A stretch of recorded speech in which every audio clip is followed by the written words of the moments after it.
For many, many years, I was stranded on a bleak and barren land. The dirt was the kind of dirty dirt, so fine you can taste the dry powder of it, the kind that blows in your face and you cannot fully remove it from your hands. But it wasn't that bad once you got used to it, and I had gotten used to it. Had gotten used to staying inside whenever it was windy, because venturing out into the near abandoned town, with all the dust making it hard to breathe, was hardly worth it. Sometimes it was hardly worth it on even the most sunny days. It was hard to remember what the sun was like when it was normally so gray. I lived near the edge of that near abandoned town in a one-room house, not that much unlike any of the other houses, at least from the outside. I never was invited inside anywhere, so I don't know if the other houses were at all like mine. I liked the inside of my house, not because of its elegance or cleanliness, but because of the stories it held. My house was filled with trinkets, with little things I had gathered while walking along the shore.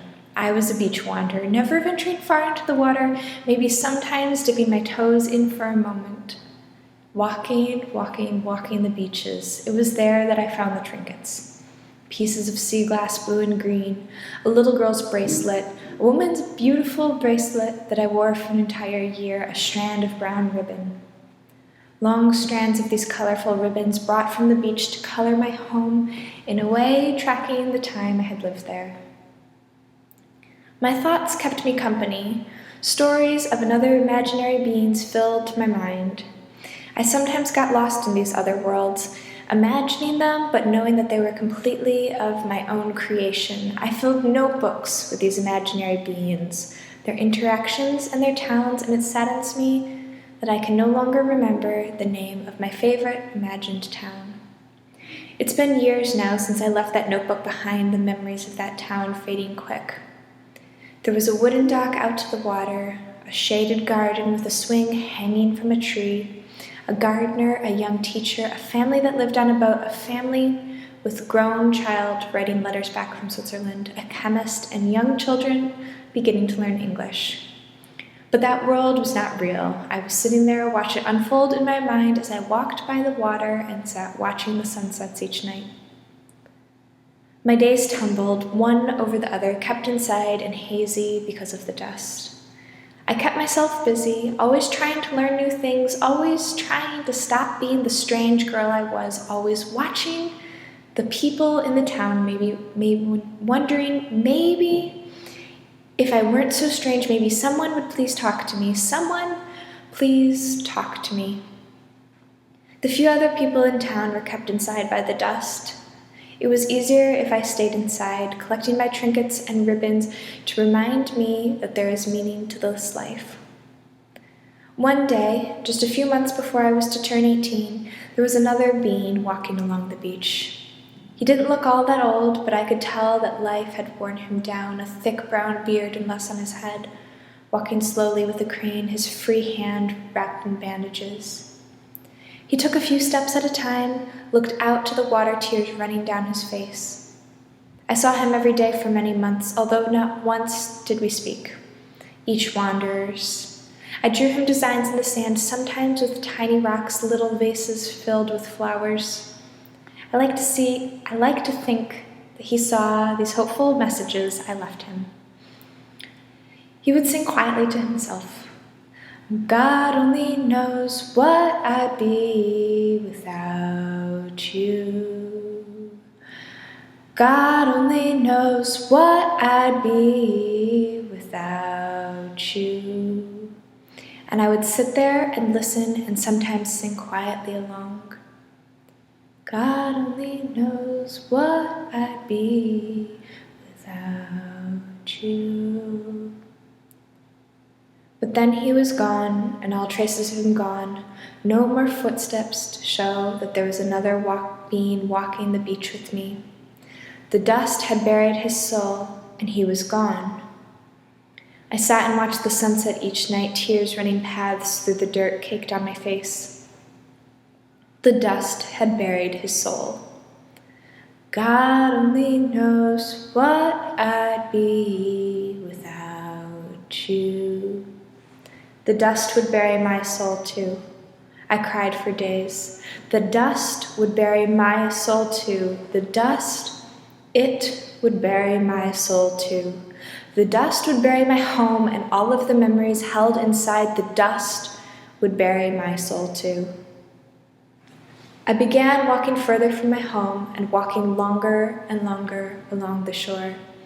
I had nothing to return to and nothing to lose. I was unraveling. For many long months, I wandered farther and farther, not caring if I would continue to live, not minding if the dust would soon bury my soul. One day, it was a clear day I still remember, I walked further than I had ever walked before and came upon a small sailboat. The sail was a bit torn, the wood still sturdy, the colorful purple and blue paint chipping and beautiful. A bench down the middle for sitting and a wooden box built into the bow of the boat. Inside, an anchor, a pair of binoculars, and rope. Even though the walk was long, I kept returning to that boat. There was something about it that I was drawn to even though I couldn't explain. What need do I have of a boat? I have a sweet life here for myself in this near abandoned town, and that is all I could ever need. My little life suits me, and although I'm often filled with loneliness and sadness, I have so many wonderful little things. And yet I kept going back. As the days wore on, I spent more and more time at that boat and began fixing it up. I brought some of my ribbons down to the boat to mend the sail and spent my days scooping the dirt out and painting more designs on the boat. Some days I just laid back on the well-worn bench and daydreamed. I dreamed of leaving this near abandoned town behind, of leaving the dirt and taking this little boat into the water. These were dreams, I told myself. It's all just my imagination. Such things are not possible for you because you cannot leave this town, for you would surely drown or else come crashing back to shore. And the days passed and the sadness began to lift. I had my boat and I had my dreams. I had my sunsets, I had the ribbons hanging in my home. And sometimes I'd begin to hum, God only knows what I'd be without you. This dirt will bury my soul too. And I cried, if I am in the water, the dirt cannot bury my soul. If I am at sea, the dirt cannot bury my soul. The rain will clear away the dirt and there will be no more if I am at sea. This dirt will not bury my soul. I will not let this dirt bury my soul. I will leave this near abandoned town and this dirt will not bury my soul. I gathered my few things, my ribbons, my bracelets, my pieces of sea glass, my most recent notebooks. I left the rest behind. I could not carry all of my notebooks with me. Maybe someone would find them many years afterward, memories of the girl who once was. The next morning, I set sail. I smile when I think back to that first day. I clung onto the side of the boat for dear life, arms wrapped around the mast, watching the coast slowly move away. I didn't know how to work the sails, and I had never been in water before. I spent much of the first several days on the boat in a state of beyond panic. I could still see the coast, and it wasn't all that far away, but it took a long time to even begin to learn how to use the sails. Though I had been sailing for many months, I was still struggling with figuring out how to navigate the winds and was blown back almost to the coast many times. I never got off the boat to go back to land, even though I often wanted to. My life was sweet on land, I remembered. It was simple, and it was safe, and it was all I needed. I often wanted to go back. One day, there was a rain, and it washed away the dirt. I cried tears of joy, for I had never known what it was like before the dirt. The dirt will not bury my soul. I am still here. I cannot go back to that near abandoned town. But I was still so scared of the water and of sailing and feared leaving the shore behind. So afraid that one day I would be blown out further to the sea by the wind and the coast would disappear. I put down my anchor. I could almost but not quite see my home from that distance. I was away from that near abandoned town, but I still spent most of my days watching the shoreline, wishing that I could walk the beaches again. I stayed anchored there for a very long time. I began writing down the weather, the ways that the wind was blowing, the color of the sunset each night, the number of fish I saw from my boat, the shape of the waves. I slowly learned to swim, from delicately dipping one foot into the water to diving underwater and collecting stones and trinkets from the bottom. I stayed just offshore for a very long time. Sometimes storms would roll in and toss my boat from side to side, launching me and my belongings into the air. I lost many of my old notebooks in those first storms, and losing those memories and the fear that the storms instilled was almost enough to cause me to return to my home. But I remembered, this dust will not bury my soul, and I stayed on the boat. One day, as I was looking at the horizon with my binoculars, I thought I saw another boat. It was so far away and gone so quick, it is hard to say if it ever really existed at all. That day, I pulled up my anchor. If there is another boat in the water, maybe there is another land. Maybe there is another town. I had set down my anchor before I had really understood how to work the sails and was once again thrown about. But I was learning, slowly, but still learning. I was not so afraid of the water, so it was possible to take more risks. I was thrown from the boat many times trying to handle the sails, but somehow always managed to scramble back on. Shaking and scared to death of being on the boat at all, but still there, still on the boat, still alive, this dust will not bury my soul. Storms came and were far more powerful and disorienting now that I had pulled up the anchor. I almost wound up back at the shore once and nearly decided to swim the rest of the way back. But I remembered the worn-down man walking the beach with a cane. I could not go back. The winds carried me everywhere, and I felt as though I had little control over my boat. The coast faded from view, and I stopped looking back so frequently. After a while, it wasn't there anymore, even if I looked through binoculars. I watched sunsets and sunrises. I wrote down the changes in the water. I tried to draw a map of where I was, but was so disoriented I could only laugh. Where am I going anyway? I enjoyed the ride. I started dancing on the boat, writing stories and letters to someone should I ever meet another someone. I spent hours daydreaming. I swam in the water and collected stones and trinkets from the bottom. A colorful necklace with buttons on it, a peach core, a little blue plastic pouch, a little pink pouch with stones inside. I became a true sailor and began to be able to control the sails. I had been at sea for almost 4 years now. It was the stormy season, and I had forgotten how much I had been thrown about in the past, so when this stormy season came through, I was blindsided. My confidence that I could manage the sails and continue to live on this boat were completely shattered. I was out in the middle of the water with no land in sight and waiting hope that I would ever find land. It seemed just like a matter of time before I would drown. I was paralyzed by fear, so afraid of the next storm that I stopped being able to enjoy my days.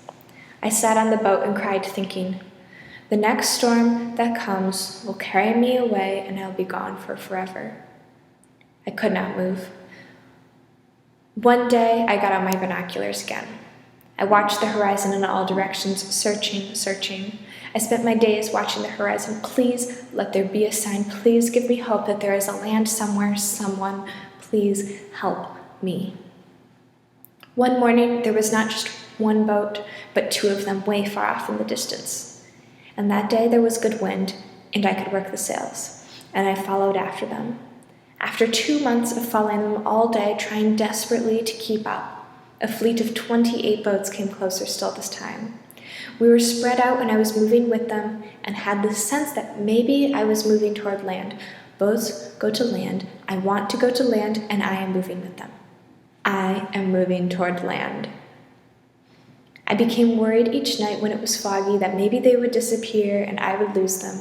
I wanted desperately to follow them, even though I didn't know where they were going and was afraid of where they might land. Maybe they were going back to another near-abandoned town with all of the dirt and the dust, maybe somewhere even worse. I was scared, but I kept moving with them. After traveling with them for 4 months, there was a foggy morning, followed by a foggy afternoon and a rainy night. But then I lost sight of the boats.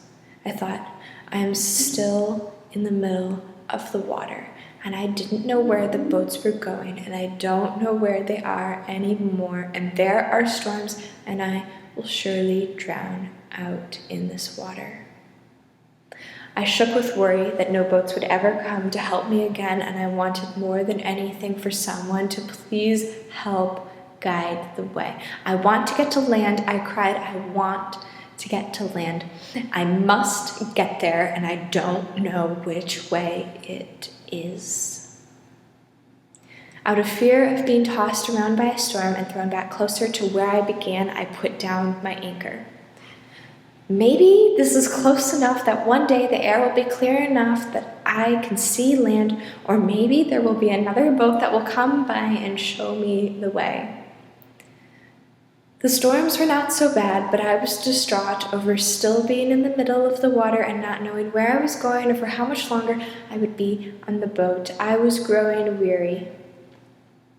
I no longer thought so much about the near abandoned town, but was too afraid to pull the anchor up and possibly sail in the wrong direction.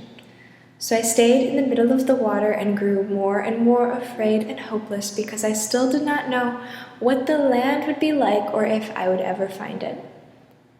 I also became very afraid of drowning when maybe I was possibly so much closer to land than I could ever imagine. I wanted to live.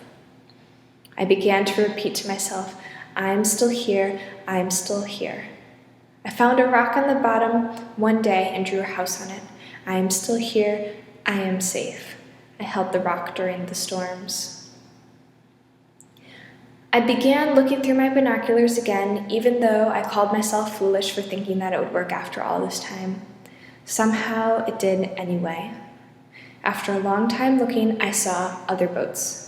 I spent a few days catching up to them, but I did and sailed along with those 9 other boats. It was uneasy because sometimes the boats would peel away from the cluster of the group and start moving in another direction, and I became worried. Are they the ones going to land? Is that the fastest way to land? Should I follow them or should I follow the others? I kept choosing to stay with the others. I don't know why. Maybe it would have been different if I had chosen a different boat to follow, but something in me felt like this was the way to go. I'll never know where the other boats would have taken me. One day, a few months ago, I decided to start looking through my binoculars again. I looked all around me this time, not just in the direction we were moving. Way far off in the horizon one day, I saw a thicker line than normal. It didn't look like the horizon along the water. If it didn't look like the horizon along the water, it must be land. That line must be land. I squinted and pressed the binoculars to the face. That is land. That is where I am going to go. I will not be on this boat forever. I can make it to land. I will make it to land. The days passed and the land grew closer sometimes, and I would just stare at it as we continued moving parallel to the coast, watching it, trying to get a better look at it, trying to see what it was like on that land, and still moving along the coastline. I still needed binoculars, and sometimes when I couldn't see land anymore and we become very afraid that it was gone and I would never see it again, all I would have to do was remember to clean my binoculars. We started moving closer to shore, and even though we were still moving alongside it, I could see trees, big trees with leaves for shade from the now bright sun. I could see little rivers and wooden docks jutting out into the water every once in a while. Some places along the shore were rocky and others were sandy. I saw clusters of red tents one time, and another time a bunch of buoys along the shore. We passed by a red lighthouse and a larger white one with a beautiful beacon. The boats kept going, although many had left by now and only a few remaining. I do not know where the boats that left ended up, if they went to land or kept sailing. Some days were foggy and I would get worried about the land disappearing, but now that I had seen the land, there was nothing in the world that could take that away from me. There is a land and I can make it to land if I want to. And there are beings on this land, and if I do not like the first place I dock my boat, I can follow the coastline and find another town I prefer. Even though there was fog, I knew the fog would pass. A little boat like mine can be tossed around, but my journey has been long, and I could not be tossed back, all the way back to the near abandoned town by just one storm, or even two. And I know how to sail, and I love the water, and I have watched many sunsets and sunrises, and I have notebooks filled with stories and letters to someone, and I have trinkets to remind me of the journey I have been on, and strength to hold on into even the boat in even the most violent of storms. And when I have fallen off, I've always climbed back on. The dust will not bury my soul, I say. That dust will not bury my soul. I am still here on this journey that in many ways has just begun. There is land, I cry, I can make it to land. I have found a little town on the land. There are wooden docks and many little houses painted white. The roofs are red and blue. There's a beach there, and it's sandy and sprinkled with stones. From the water, I can see cobblestone paths and brightly colored bicycle. There are even a few kites flying in the air the other day. Sometimes boats leave this small town, and I don't know where the boats are going, but maybe one day I will ask if I can come along for a ride to see the world. There is color in the trees and in the fields, lupines along the shore. The soil is brown and rich, and I think I could grow some flowers there. I will make this town my home and make these townspeople my friends. I will find someone to share my letters to someone and the stories from my journey. I will learn about their journeys to find and live in this town as well. I will somehow find a way to make a place for myself because I have traveled long to find this land, and I will make it a place where I belong. Today, I'm putting down my anchor and enjoying my last moments on the water before I head to land. I'm writing and remembering how long this journey has been and how for so much of it I kept going even though I didn't even know if there was another land. I am remembering the trinkets I found that gave my days meaning, the ways that I brought meaning into even the most long and lonely of days. I'm remembering my daydreams, lying on the bench of the boat in those days just before I decided to set sail. I'm remembering the way I stumbled, trying to learn to sail and swim in the wonderful day of the first rain. I remember the day I tried to make a map of where I had been. I will never know exactly where I was all those years. And I dance and sing on this boat of mine. God only knows what I'd be without you. The dust will not bury my soul, for I am sailing toward land.